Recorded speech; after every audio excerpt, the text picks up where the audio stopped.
Valentine's Day special episode of Sweeter Your Work Life, the Story Way.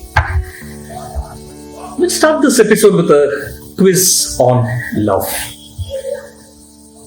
Who do you think is the most loved living person on this earth today? I'll give you a hint. This person in May 2020 was given the Guinness Book of World Records. He made his entry in the Guinness Book of World Records as the person who got the maximum number of Facebook likes. What other group? Okay. He's loved across the world. So Instagram paid him $47.8 million, whereas his salary with Juventus Football Club, he's a footballer by this time, you know that, the salary with Juventus Football Club was $38 million. And yet another interesting fact about this guy. A university in Canada, the University of British Columbia, which is ranked in the top 40 best universities in the world, where 100 countries students come over and study. In this university, they were very intrigued by the social media appeal and the cultural impact that this footballer had made, that they introduced a course in sociology to study, for students to study about him. And that is Cristiano Ronaldo. Okay, now let's push the medium aside and let's get into the stadium. It is 2014 and it is the UEFA Champion League trophy.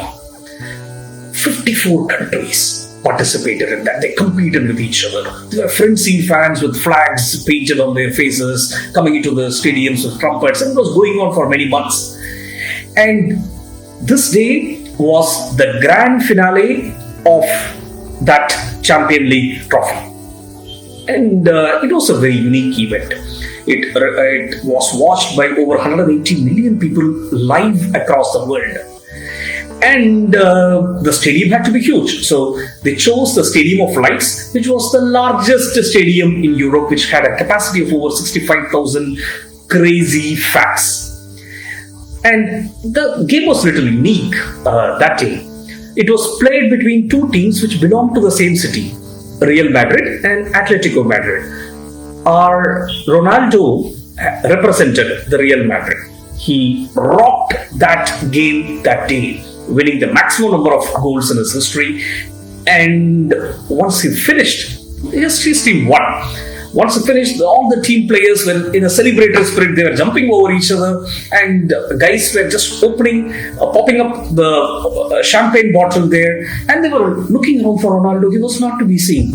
And they were seeing Ronaldo running towards the stadium to a section of the stand, and Ronaldo pulled a guy who was standing there into the stadium and hugged him with love. People didn't know who that guy was. And anyway, Ronaldo was happy and the media was happier because now they've got a flash news to cover for the next few days. They will have to find who that guy is and they can run something around that. So the next day, media identified that guy, was almost at the same age of Ronaldo. His name is Alberto.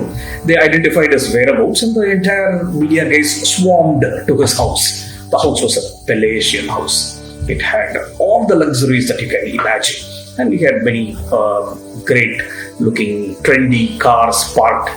So the media guys knew about Ronaldo's humble beginnings. When he was 11 years old, when he had to move away from his parents to get coaching, he was not doing all that well, and money was a big constraint for him. So he used to stay awake till late in the nights along with his friends. And when the local McDonald's store is just about to close, he and his friends would run inside and ask the staff over there for some leftover burgers. So people, when they saw this posh house, and when they saw Alberto, They thought that maybe Alberto is a rich guy. He would have sponsored Ronaldo for some events. That's why Ronaldo hugged him. So that was running in their mind. So they were very curious and asked Alberto, "So what do you do?" Alberto said, "I'm unemployed." The guys were, that was a very amusing answer. So they asked him, unemployed for how long? No, I've been unemployed for many years. Then how did you get this beautiful looking house, and how are you able to manage your family? How did you buy these cars? Then he said, Ronaldo gifted them all to me. Now, later in an awards function, Ronaldo acknowledged that I'm a great footballer, but whatever I have reached in my life today, it is because of the good heart of my friend Alberto. And he narrated a flashback. They were, Alberto and Ronaldo were under 18 players, and from the Lisbon Sporting Academy, there was a academy manager who came over to watch that event, and he said, I have one player selection in my hand. So whichever striker gets the maximum score in today's event, I'm ready to select them. Now, the game was very fierce. Imagine, it was very, very fierce. So the first goal, so this team of Ronaldo won 3-0. Now, in the first goal was scored by Ronaldo, and the second one was a wonderful header by Alberto.